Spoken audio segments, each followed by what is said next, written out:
छत्रपती शिवाजी महाराज की, डॉक्टर बाबासाहेब आंबेडकरांचा,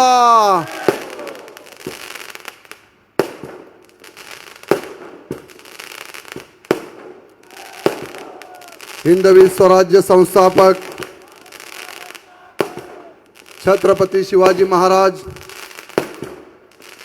भारतीय राज्यघटनेचे शिल्पकार महामानव डॉक्टर बाबासाहेब आंबेडकर, हिंदू हृदय सम्राट वंदनीय बाळासाहेब ठाकरे यांच्या पवित्र विचारांसमोर नतमस्तक होतो न आज खोपोली नगरपालिकेच्या सार्वत्रिक निवडणुकीला सामोरे जात असताना आज या ठिकाणी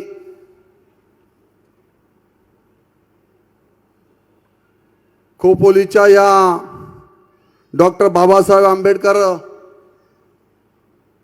चौकामध्ये या प्रचार सभेसाठी उपस्थित असणारे माझे सहकारी मित्र, सन्माननीय भारतीय जनता पार्टीचे प्रदेशाध्यक्ष आणि खऱ्या अर्थाने संपूर्ण महाराष्ट्रातून महायुतीचा यलगार करून महाराष्ट्र एक संघ करण्याचं काम करणारं एकमेव नेतृत्व म्हणजे सन्माननीय रवींद्रजी चव्हाण साहेब. एकदा जोरदार टाळ्या होऊन जाऊ द्या, कारण आपल्या खोपोलीला नगरपालिकेला आणि आपल्या महायुतीच्या उमेदवारांना विजयी करण्यासाठी वेळात वेळ काढून रवींद्रजी चव्हाण साहेब या ठिकाणी उपस्थित राहिलेले आहेत.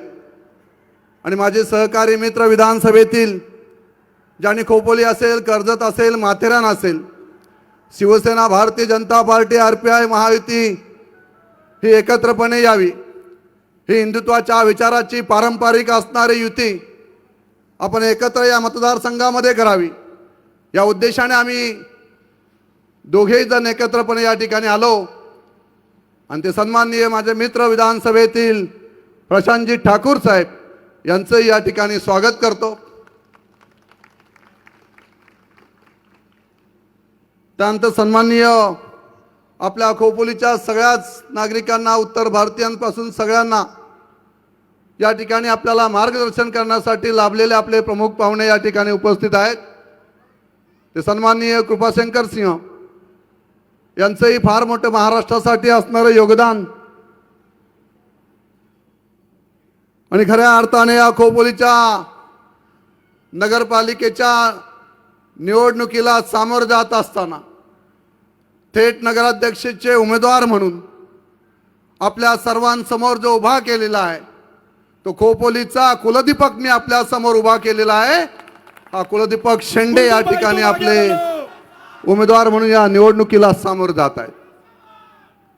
सन्माननीय RPIचे नेते नरेंद्रजी गायकवाड साहेब, त्यानंतर भारतीय जनता पार्टीचे जिल्हा अध्यक्ष सन्माननीय माझे सहकारी मित्र अविनाशजी कोळी साहेब, त्यानंतर आमचे सन्माननीय संपर्क प्रमुख विजयभाऊ पाटील, भाई शिंदे, किरण ठाकरे यांतर उपस्थित खऱ्या अर्थाने या खोपोलीमध्ये तळ ठोकून भारतीय जनता पार्टी आणि शिवसेनेच्या महायुतीचा प्रत्येक उमेदवार जिंकला पाहिजे या उद्देशाने रात्रंदिवस काम करणारे पनवेलचे दोन वीर या ठिकाणी आलेले, ते सन्माननीय प्रकाशजी आणि सुनीलजी आणि आमचे नरेशजी पाटील असतील, आमचे अवसरमल साहेब असतील, आपण सर्वच या ठिकाणी प्रीतमजी म्हात्रे असतील, सर्वच प्रमुख उमेदवार आणि प्रशांत ठाकूर यांचे बंधूसुद्धा या ठिकाणी या विजयी सभेला संबोधित करण्यासाठी उपस्थित आहेत.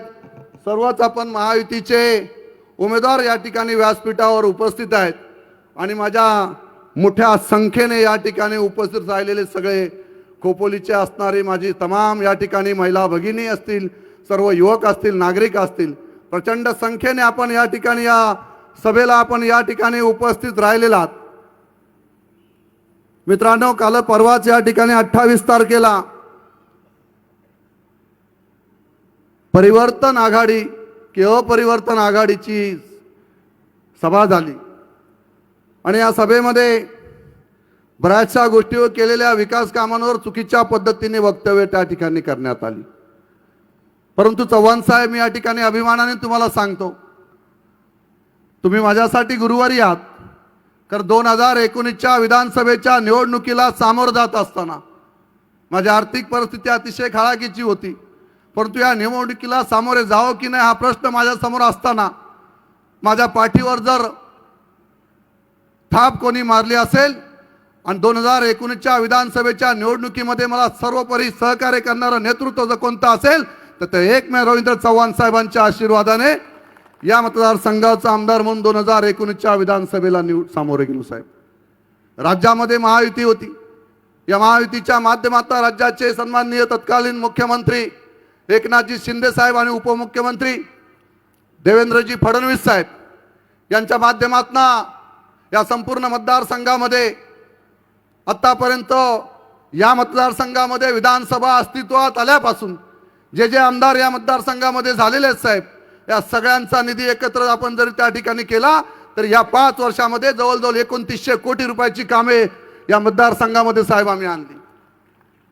आणि याच खोपोली शहरामध्ये मला सांगायला अभिमान वाटतोय की जवळजवळ 136 कोटीची कामे आम्ही मागच्या 5 वर्षामध्ये या खोपोली शहरामध्ये आम्ही आणली। अनेक योजना या ठिकाणी आणल्या। भुयारी गटार योजनेसाठी 100 कोटी रुपये आपण मंजूर केले। वाढीव नलपाणी पुरवठा योजनेसाठी आपण त्या ठिकाणी DPRला तांत्रिक मंजुरी दिली। आता 100 कोटी रुपये त्याला मंजूर होऊन तात्काळ ते काम सुद्धा त्या ठिकाणी सुरू केलं जाईल। आजही खोपोली शहरामध्ये आपण पाहताय की 2 वेळचा पाणी पुरवठा व्यवस्थितपणे त्या ठिकाणी होत आहे। या शहरी भागामध्ये असणाऱ्या ज्या आदिवासी वाड्या वस्त्या आहेत या ठिकाणी सोलर हायमास्ट आपण त्या ठिकाणी बसवण्यात आलेले आहेत। नक्षा कार्यक्रम अंतर्गत सर्व शहरातील भूमापन आधुनिक पद्धतीने करण्यास आपण त्या ठिकाणी सुरुवात केलेली आहे साहेब। या खोपोली शहरातील या नगरपालिकेने माझी वसुंधरा अंतर्गत सर्व शहरातील वसुंधरा अंतर्गत आपण जवळजवळ 50 लाख रुपयाचा बक्षीस आपल्याला त्या ठिकाणी साहेब मिळालेला आहे। घनकचरा व्यवस्थापन मध्ये साहेब 20 घंटा गाड्या आपण त्या ठिकाणी दिलेल्या आहेत। जेट मशीन आपण त्या ठिकाणी उपलब्ध करून दिलेली आहे। मियावाकी पद्धतीने वृक्ष संवर्धन आपण साहेब सुद्धा या नगरपालिकेमध्ये या ठिकाणी केलेलं आहे। नगरपालिकेच्या सर्व शाळांची आपण नव्याने त्या ठिकाणी दुरुस्त करून स्वच्छतागृहापासून आपण त्या ठिकाणी व्यवस्था करण्यात आलेली आहे। आणि साहेब खोपोली नगरपालिका हे खोपोली शहर हे खऱ्या अर्थाने ज्या पद्धतीने परमपूज्य गगनगिरी महाराज यांच्या पदस्पर्शाने पावन झालेली ही भूमी आहे। रवा दिघेंचा साहित्याचं वैभव परंपरा या खोपोली शहराला लाभलेली साहेब। आणि असं हे वैभवशाली असणारं शहर एकेकाली या शहरातून औद्योगिक क्षेत्र म्हणून सोन्याचा धूर निघायचा साहेब। अशी या ठिकाणी औद्योगिक असणारे या ठिकाणी अनेक कंपन्या त्यावेळेस साहेब त्या ठिकाणी होत्या। कृपाशंकर सिंह साहेबांनी या ठिकाणी तो उल्लेख या ठिकाणी केलेला आहे ना। अतिशय सह्याद्रीच्या कुशीत बसलेलं माझं पुणे आणि मुंबई याच्यामध्ये असणारं खोपोली हे शहर, आणि मी प्रामाणिकपणे मागच्या 5 वर्षामध्ये जेवढी विकास कामे या संपूर्ण खोपोली शहरात असेल, कर्जत असेल, माथेरान असेल आणि संपूर्ण या मतदारसंघामध्ये असेल, जेवढी विकास कामे साहेब त्या ठिकाणी करता येतील तो प्रयत्न आम्ही त्या ठिकाणी साहेब केलेला आहे। आज आपण या आंबेडकर चौकामध्ये या ठिकाणी उपस्थित आहेत। याच आंबेडकर चौकाचं सुशोभीकरण करण्यासाठी 50 लाख रुपयाचा निधी आम्ही या ठिकाणी दिला। आणि आज या ठिकाणी आपण पाहताय की या ठिकाणी आंबेडकर चौकचं सुशोभीकरण आपण या ठिकाणी केलेलं आहे। छत्रपती शिवाजी महाराजांचं स्मारक त्या ठिकाणी सुद्धा आपण 2.5 कोटी रुपयाचा निधी आपण त्या ठिकाणी मंजूर करून साहेब त्या ठिकाणी दिलेला आहे। डॉक्टर बाबासाहेब आंबेडकरांचं सुशोभीकरण असेल, शाहू महाराजांचं सभागृह आपण पाहिलं साहेब, ते त्यावेळेस राष्ट्रवादीच्या नेत्यांनी त्यावेळेस त्याचं निकृष्ट दर्जाचं काम त्या ठिकाणी केलेलं होतं साहेब। त्या सभागृहाचं पुन्हा एकदा मी त्या ठिकाणी नूतनीकरण केलं आणि 2.5 कोटी रुपयाचा निधी आपण त्यासाठी सुद्धा मंजूर करून साहेब दिलेला आहे। आणि या साहेब या समाज या ठिकाणी या खोपोली शहरामध्ये अनेक समाजाचे घटक वेगवेगळे या ठिकाणी राहतात साहेब। आणि म्हणून या प्रत्येक समाजाची त्या वेळेस मागणी असायची की आम्हाला सभागृह पाहिजे, आम्हाला प्रत्येकाला सभागृह त्यासाठी मिळालं पाहिजे। आणि म्हणून साहेब या खोपोलीमध्ये राहणाऱ्या प्रत्येक समाजाच्या घटकाला त्या ठिकाणी त्यांच्या समाजाचं सभागृह मिळावं यासाठी आपण या ठिकाणी बहुउद्देशीय इमारत साहेब आम्ही या ठिकाणी घेत आहोत। आणि ह्या बहुउद्देशीय इमारतीमध्ये प्रत्येक समाजाच्या घटकाला त्या ठिकाणी सभागृहाच्या माध्यमातून न्याय देण्याचं काम आम्ही या ठिकाणी करतोय साहेब। साहेब अशा पद्धतीने या खोपोली शहराच्या विकासाला मागच्या 5 वर्षामध्ये गती देण्याचं काम आम्ही साहेब या ठिकाणी केलेलं आहे। आणि साहेब या सगळ्या गोष्टी आपण करत असताना भारतीय जनता पार्टी, शिवसेना, आरपीआय, महायुती म्हणून काम करत असताना अतिशय प्रामाणिकपणे साहेब या मतदारसंघाचं नेतृत्व करत असताना मी साहेब या मतदारसंघामध्ये प्रामाणिकपणे आपल्या सगळ्यांच्या माध्यमातून देवेंद्रजी फडणवीस साहेब असतील, शिंदे साहेब असतील, या सगळ्यांच्या माध्यमातून प्रामाणिकपणे साहेब या ठिकाणी निधी आणण्याचं काम आम्ही या ठिकाणी केलेलं आहे। आणि म्हणूनच साहेब 2024च्या विधानसभेच्या निवडणुकीमध्ये या संपूर्ण मतदारसंघातून माथेरान असेल, नेरळ असेल, कर्जत असेल आणि माझ्या खोपोली शहराने तर साहेब ऐतिहासिक 6,500 मताचा लीड मला या ठिकाणी दिला। आणि या मतदारसंघाने, या खोपोली शहराने मला या मतदारसंघाचा आमदार म्हणून साहेब या ठिकाणी निवडून दिलेला आहे।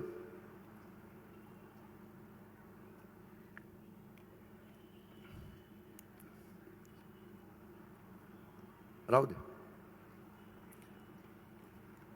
परवा साहेब या ठिकाणी परिवर्तन अपरिवर्तन आघाडीची सभा झाली। परिवर्तन तर त्यांच्याकडनं होणारच नाही साहेब, आणि फक्त चुका, टीका, टिप्पणी हेच त्यांचं आतापर्यंत साहेब काम आहे। परवा त्यांनी या ठिकाणी मी DNA सुनील तटकरेंचा DNA काय हे विचारलं, त्यांनी तपासून पाहावा असं मी विचारलं। राजकीय कोड आहे साहेब तो, हल्ली सर्रास सगळे बोलतात की तुमचा DNA काय आहे, तो राजकीय शब्द होता। सुनील तटकरेंनी कर्जतच्या सभेमध्ये बऱ्याचशा गोष्टीवर बोलल्या, मी कर्जतला बोलेल। या ठिकाणी सुद्धा पुन्हा त्यांनी येऊन तेच केलं। इथे सुद्धा साहेब त्यांनी विचारलं की मला माझ्या DNAवर आमदार बोलतोय, तर आमदारांनी DNAचा लॉंग फॉर्म सांगावा। मी त्याची सभा व्यवस्थितपणे ऐकली, रात्री 1-1:30 वाजला होता। सुनील तटकरेची सभा ऐकली, हा DNAचा लॉंग फॉर्म का मागतोय? अरे मी DNAवर बोललोय तर DNAचा फुल फॉर्म तरी मागायचा होतास। DNAचा लॉंग फॉर्म कशासाठी मागतोय? फुल फॉर्म मी सांगतो या ठिकाणी। आणि DNAचा फुल फॉर्म आहे डिऑक्सी रायबो न्यूक्लिक ऍसिड म्हणजे DNA। हे सुनील तटकरेंनी मला सांगितलं होतं का DNAचा लॉंग फॉर्म सांग। लॉंग फॉर्म बेसिक इंग्लिश तरी व्यवस्थित बोलायचं, DNAचा फुल फॉर्म त्यांनी मला विचारायला पाहिजे होता। आणि मी DNAचा फुल फॉर्म या ठिकाणी आपल्याला सांगत आहे। परंतु सुनील तटकरेंचा DNA खरोखरच राजकीय फार खराब आहे। अतिशय खराब पद्धतीचं काम या संपूर्ण मतदारसंघामध्ये होत असताना खोटा शब्द त्या ठिकाणी द्यायचा, खोटं बोलायचं पण रेटून बोलायचं। मला सांगा, मी खोपोलीची जनता या ठिकाणी, सर्व नागरिक या ठिकाणी उपस्थित आहेत। आपल्या सगळ्यांना सुनील तटकरेचा राजकीय इतिहास या ठिकाणी माहिती आहे। 15 वर्ष आपण पाहताय की राज्यामध्ये सत्तेमध्ये वेगवेगळी खात्याचे मंत्रिपद सुनील तटकरेंनी आतापर्यंत भोगलेली आहेत, भूषवलेली आहेत। अनेक अर्थ खातं असेल, ऊर्जा खातं असेल, अनेक खाती त्यांनी भूषवलेली आहेत। 15 वर्ष या रायगड जिल्ह्याचं पालकमंत्री म्हणून त्यांच्याकडे नेतृत्व होतं। मग मला सांगा, ज्या ज्या ठिकाणी आपल्याला हात जोडून सांगत आहेत की आम्हाला खोपोलीचा विकास करायचा आहे, खोपोलीचा विकास करण्यासाठी आम्हाला तुम्ही या ठिकाणी परिवर्तन आघाडीला सत्ता द्या, असं ओरडून ओरडून छाती कुठून कुठून सांगत आहे। 28 तारखेच्या सभेमध्ये तर मी पाहिलं कर्जतची सभा, तर अक्षरशः सुनील तटकरेंच्या अंगामध्ये वेताल संचारलेला होता।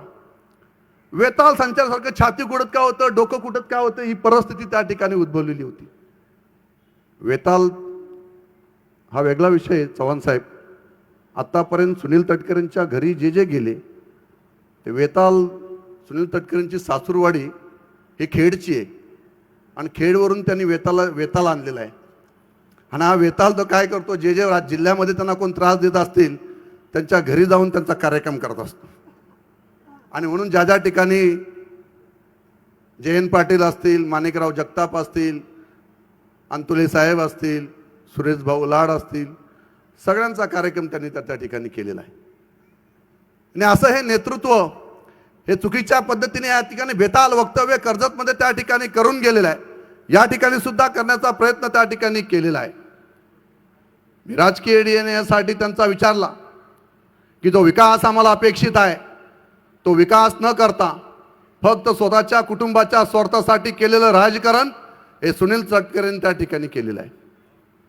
मी या ठिकाणी आवर्जून आपल्याला या ठिकाणी सांगेल की ज्या पद्धतीचं नरेंद्रजी मोदी साहेबांनी आपण सर्वांनी पाहिलं की हा देश 10 वर्षामध्ये बदललेला आपल्याला पाहायला मिळाला. काँग्रेसची असणारी जुलमी राजवट, भ्रष्टाचारी राजवट, भ्रष्टाचारांनी बोकळलेलं काँग्रेस आणि म्हणून भ्रष्टाचार मुक्त भारत देश व्हावा ही नरेंद्रजी मोदी साहेबांनी संकल्पना संपूर्ण 10 वर्षापूर्वी संपूर्ण देशभरामध्ये मांडली गेली. आणि आज आपण पाहताय की भ्रष्टाचार मुक्त भारत म्हणून नरेंद्रजी मोदी साहेबांकडे पाहिलं जातं. आज आपण आपल्या देशाचा GDP हा वाढत चाललेला आहे. काँग्रेस सरकार असताना GDP 4 ते 5 पर्यंत होता. आज आपल्या देशाचा GDP 6 ते 7 पर्यंत पोहोचलेला आहे. मग नरेंद्रजी मोदी साहेबांनी भारत एकसंघ व्हावा या दृष्टीने संपूर्ण देशभरामध्ये काम केलेलं आहे. आज आपण पाहिलं की परवा अयोध्येमध्ये उभा केलेलं धर्मध्वज उभा केला. हा धर्मध्वज हा आपल्याला इतिहास भविष्य काळामध्ये आपल्याला खऱ्या अर्थाने भारत एकसंघ झाल्याचं प्रतीक आपल्याला दाखवून देणार आहे. आणि म्हणून नरेंद्रजी मोदी साहेबांनी जे कार्य संपूर्ण देशभरामध्ये उभं केलेलं आहे तेच कार्य या महाराष्ट्रामध्ये देवेंद्रजी फडणवीस साहेब आणि एकनाथजी शिंदे साहेब आणि रवींद्रजी चव्हाण साहेबांच्या नेतृत्वाखाली संपूर्ण महाराष्ट्रामध्ये महायुतीचा झंझावात सुरू आहे. हा झंझावात आपल्याला कायमस्वरूपी अशाच पद्धतीने ठेवायचा आहे. मी रवींद्रजी चव्हाण साहेब, मी महाराष्ट्राच्या मुख्यमंत्र्यांना एक पत्र लिहिणार आहे. मी नरेंद्रजी मोदी साहेबांना सुद्धा एक पत्र लिहिणार आहे की देश जर तुम्ही ज्या पद्धतीने संपूर्ण देशामध्ये भ्रष्टाचार मुक्त म्हणून आपण भारत देशाचं आपण स्वप्न आपण पाहिलेलं ते पूर्ण करत आहात तर मग तुम्ही पेट्रोलियम व नैसर्गिक वायू समिती सुनील तटकरेंना कशासाठी दिली बाबा? हा भ्रष्टाचारी असणारा माणूस आहे. यासाठी मी पत्र नरेंद्रजी मोदी साहेबांना त्या ठिकाणी देणार आहे. ज्या वेळेस या समितीवर सुनील तटकरे या ठिकाणी बसले, संपूर्ण रायगड जिल्ह्यातील असणाऱ्या सगळ्या पेट्रोलियम कंपन्यांना बोलून घेऊन त्या ठिकाणी त्यांच्याशी त्या पद्धतीने पैसा काढण्याचं काम त्यांनी सुरू केलेलं आहे. हा भ्रष्टाचार नाहीये का? हा भ्रष्टाचार मुक्त भारत करायचा आहे तर भ्रष्टाचार मुक्त महाराष्ट्र करण्यासाठी सुनील तटकरेंना पहिले त्या समितीहून हद्दपार करा असं पत्र मी त्या ठिकाणी नरेंद्रजी मोदी साहेबांना त्या ठिकाणी देणार आहे. आम्ही ज्या पद्धतीचं काम आम्ही संपूर्ण मतदारसंघामध्ये उभं केलंय, प्रसंगी आम्ही वेळ पडला तर संघटनेसाठी त्या वेळेस आमच्या जमिनी सुद्धा विकलेल्या आहेत. आम्ही संघटनेशी पाहिक आहोत. हा भगवा खांद्यावर घातलेला आहे, हा भगवा अंगामध्ये परिधान केलेला आहे, भगव्याचा शिपाई म्हणून मी काम करताय. वंदनीय बाळासाहेबांच्या विचारांचा आम्ही शिवसैनिक आहोत. अशा पद्धतीची भाषा आम्ही खपून घेतली जाणार नाही. मी या ठिकाणी सांगेल, तुझा राजकीय DNA विचारलाय, तू राजकीय ज्या पद्धतीचा भ्रष्टाचार आतापर्यंत करत आलेला आहे, ज्या ज्या लोकांना आपण बरोबर घेतले त्या लोकांना पायाखाली चिरडून टाकायचं काम सुनील तटकरेंनी आतापर्यंत केलेलं आहे. परंतु हा महेंद्र थोरवे हा शिवसैनिक आहे, हा बाळासाहेबांचा शिवसैनिक आहे. माझ्या शरीरामध्ये शेवटचा श्वास असेपर्यंत सुनील तटकरे समोर कधी हा महेंद्र थोरवे झुकणार नाही. मला संपवायची भाषा केली त्यांनी परवा, डास मारला नाही म्हणे आणि याच्यावरती अनेक इंडियन पेनल कोड प्रमाणे अनेक गुन्हे आहेत. अरे मी बाळासाहेबांचा शिवसैनिक आहे, मी चुकीची कामं नाही केली. पण ज्या ज्या वेळेस बाळासाहेबांनी आम्हाला रस्त्यावर उतरायला सांगितलं त्या वेळेस रस्त्यावर उतरून आम्ही अनेक केसेस अंगावर घेतल्या. त्या शिवसेनेसाठी होत्या, हिंदुत्वासाठी होत्या, तुझ्यासारख्या भ्रष्टाचारासाठी नव्हत्या. तू आमच्या काय केसेस काढतो? आम्ही कोणाचं मनुष्यवधाचा गुन्हा केलेला नाही, कुठल्या महिलेसंदर्भात एक चुकीचं वक्तव्य केलेलं नाही. मग तू आमच्यावर अशा पद्धतीचे गुन्हे, आमचे गुन्हे आहेत ते राजकीय आहेत. चुकीच्या पद्धतीने माझ्यावर एक गुन्हा त्या ठिकाणी दाखल केला तो सुनील तटकरेच्या आशीर्वादाने झालेला होता. आणि म्हणून या ठिकाणी मी शिवसैनिक म्हणून काम करत आलेलो आहे. म्हणून अशा पद्धतीच्या चुकीच्या पद्धतीच्या वल्गना या मतदारसंघाची जनता कदापि खपून घेणार नाही. मी बाळासाहेबांचा शिवसैनिक म्हणून काम करत असताना प्रामाणिकपणे या ठिकाणी काम केलेलं आहे. तटकरे साहेब, तुम्हाला बोलायचंच होतं या ठिकाणी येऊन, तर खोपोलीच्या विकासावर बोलले असते तर मला फार आनंद झाला असता. आपली मुलगी पालकमंत्री सुद्धा होती, मी त्यावेळेस आमदार म्हणून होतो. परंतु ज्या ज्या वेळेस विकास कामं आपण या ठिकाणी आणायला गेलो की हे आडवे यायचे. कोणत्याही विकास या मतदारसंघामध्ये मी आमदार असताना आला नाही पाहिजे हा प्रयत्न सुनील तटकरेंनी वेळोवेळी त्या ठिकाणी केलेला आहे. आम्ही त्या ठिकाणी कर्जतचं हॉस्पिटल आणण्याचा, 200 बेडचं हॉस्पिटल आणण्याचा प्रयत्न केला. राजेश टोपे त्यावेळेस आरोग्यमंत्री होते. एकही प्रस्ताव त्यावेळेस सुनील तटकरे आमचा मंजूर करून दिलेला नाही. आणि आज या ठिकाणी येऊन सांगताय की खोपोलीला आम्ही बचत गट भवन या ठिकाणी उभारू. अरे मागच्या 2.5 वर्षामध्ये पण आपली मुलगी त्या ठिकाणी महिला बाल कल्याण मंत्री होती, तेव्हा आपल्याला सुचलेलं नाही. फक्त खोटं बोलायचं, पण रेटून बोलायचं, आश्वासन त्या ठिकाणी द्यायचे, पण कोणतंही काम त्या ठिकाणी भरीव त्या ठिकाणी करायचं नाही. हा एकमेव त्यांचा त्या ठिकाणचा संपूर्ण रायगड जिल्ह्यातला असणारा धंदा आहे. आणि म्हणून माझी खोपोलीकरांना या ठिकाणी विनंती आहे, या 5 वर्षामध्ये जो विकास मी या मतदारसंघामध्ये संपूर्ण केलेला आहे, या विकासाच्या बळावर मी त्या ठिकाणी आपल्याला मत मागायला उभा आहे. ना आपल्याला तर सगळ्या गोष्टीची कल्पना आहे की कशा पद्धतीचं विजन या संपूर्ण मतदारसंघाचं, खोपोली शहराचं आपण त्या ठिकाणी ठेवलेलं आहे. अनेक कामे अजून भविष्य काळामध्ये खोपोली शहराची मला या ठिकाणी करायची आहेत. ना यासाठीच आपल्याला खोपोलीची नगरपालिका ही आपल्याकडे असणं ही काळाची त्या ठिकाणी गरज आहे. सुनील तटकरे असंही सुद्धा म्हणाले, एक मुद्दा राहून गेला की मी या ठिकाणी परिवर्तन आघाडीचा सुधाकर घारे याला म्हणे मी दमदार आमदार म्हणून निवडून दिला असतो. अरे या परिवर्तन आघाडीच्या तुम्ही सांगणाऱ्या दमदार आमदाराचं याचा सातबारा काढा. मनुष्यवधापासून सगळे गुन्हे याच्या अंगावर त्या ठिकाणी आहेत. आणि मग त्याला दमदार आमदार करणार सुनील तटकरेला ते चालणार आहे त्या ठिकाणी. आणि शिवसेनेच्या केसेस घेऊन महेंद्र थोरात उभा आहे ते त्याला सहन होत नाही. असो, त्याचं त्याला लखलाभ त्या ठिकाणी. परंतु मी या ठिकाणी जाहीरपणे खोपोलीच्या जनतेला नम्र आवाहन या ठिकाणी करतो.